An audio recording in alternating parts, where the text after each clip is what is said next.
Hey, what's going on, y'all? RJ here with CV Tech, and today I'll be doing a comparison between the LG X Charge and the LG Fiesta 2 LTE. These phones are similar in a lot of ways. If you look at the back of it here, you'll see that the back looks almost the same.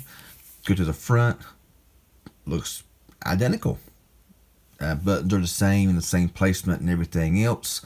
Of course, I believe the X Charge you can get on Boost Mobile, Verizon, Cricket, I think it is, and maybe some more I'm not really sure about. The Fiesta 2 you can get for like Total Wireless, Straight Talk, Simple Mobile, stuff like that. So let's go ahead here and power these two phones on.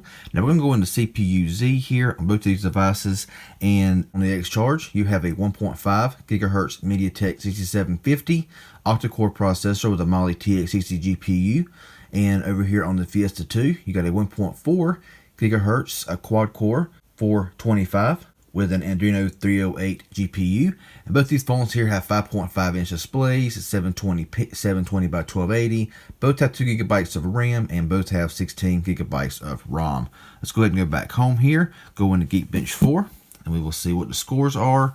And you will see that the score on the X Charge is 604 single core score and 2215 multi-core score, and 654 single core score on the Fiesta 2 with 1836 multi-core score. Now the X Charge has 7.1.1 nougat, while you have 7.0 nougat over here on the Fiesta 2.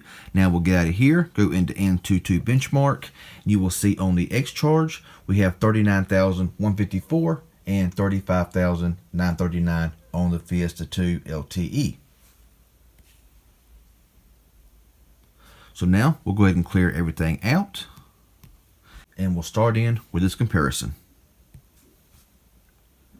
That was the Fiesta 2. Let's go into YouTube. The X Charge. Let's go in calculator. That was the Fiesta 2. Trying to get them confused here. Calculator. That was the X Charge by just a fraction. Clock. That was identical. Let's go on Google Plus. That was barely the Fiesta 2. Go into camera.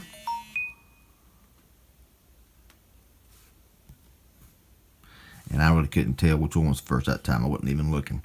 Go into IMDb.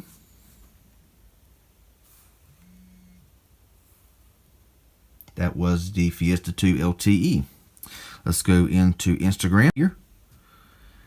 Very close. I would say the Fiesta 2 by just a split. Very fast. Very close. Play Store. That was the X Charge. Let's go into settings. That was barely the Fiesta 2. Let's go into Snapchat. That was the Fiesta 2. Let's go into Twitter. That was the X Charge. Let's go into Periscope. That was the Fiesta 2. Let's go into Temple Run 2. We'll see how gaming is here. So the Fiesta 2 is hanging on really well with the X Charge from a quad core to octa-core processor. But I believe the gaming, you're going to see the X Charge actually take over. But just wait and see what happens. I mean, you never know. This is like super close. Who's going to win? What's going to pop up first? Oh, that was the Fiesta 2 LTE. Wow, I was not expecting that to happen. But anyway, let's go into Subway Surfer. So as you can see here, I mean, just because it's an octa-core processor, this is a quad core. This quad core 425 is really hanging on with this MediaTek processor, octa-core processor. So I mean, but it did open up Subway Surfer a lot faster than the Fiesta 2 that time. So we'll go back home here, go into Sonic Dash, and we'll see what happens here. So honestly, I mean, yeah, both of them are really great, really good devices, and both of them really work very well. I mean, depending on what carrier you're on, of course. This comparison to me was kind of fun because, phones are almost identical except for the processing, being an octa-core versus quad-core, and, it does did seem to come up there first on the X Charge. Now, if you just play for a minute here, you will see that both of these games here, or both of these phones here, play games very well. And there is virtually, I mean, no lag, no stutter in this game here whatsoever. It plays very well without any issues whatsoever. So let's go ahead and go back home here. And now we will check out RAM management. So let's go and go back in here and we'll open up these apps starting now. That was, I think it was the Fiesta 2, just by a split nothing of a second. Let's go ahead and get out of here, go back into YouTube. That was the X Charge. Calculator. That was identical. Calendar. That was the X Charge. Hope I ain't got none of the names wrong in this video. Clock. That was the Fiesta 2. Let's go into Google Plus. Fiesta 2. Let's go into camera. That was the X Charge. Let's go ahead and go into IMDb. It's going to be tough. This is kind of slow. Okay, that was the Fiesta 2 as well. Let's go into Instagram again. That was the X Charge, I do believe. Just barely took it. Let's go into Play Store. Already open there. Had to reload on the X Charge, which was kind of strange. Go into Settings. That was the Fiesta 2. Snapchat. That was the Fiesta 2. So it looks like that the Fiesta 2 is hanging on or surpassing a lot of the, on these opening apps here between the two devices here. So I mean that little processor is kicking pretty good. Got Twitter. That was the Fiesta 2. And Periscope. Yep, Fiesta's got it.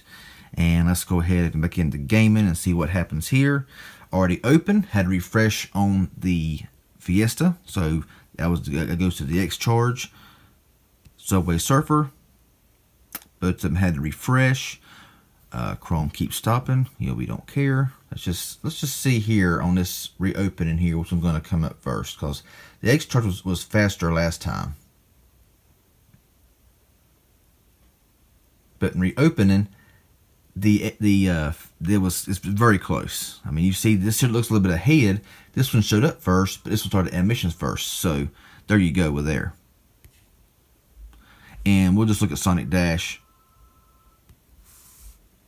And already open here on the X Charge. Had to reload there on the Fiesta 2 LTE. So there you go. There you have it, y'all. I mean, the only difference between these two devices here, like I said, is the processors from a quad-core 425 to a octa-core MediaTek MT6750.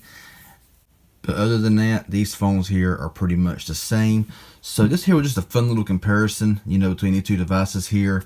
So I hope it was helpful and informative. If it was, hit that like button. Any questions or comments you may have, leave it down below in the comment section, and I'll get back with you as soon as possible. If you haven't subscribed yet, please do so. I'd appreciate it. Y'all have a good one, and we'll see y'all in the next video.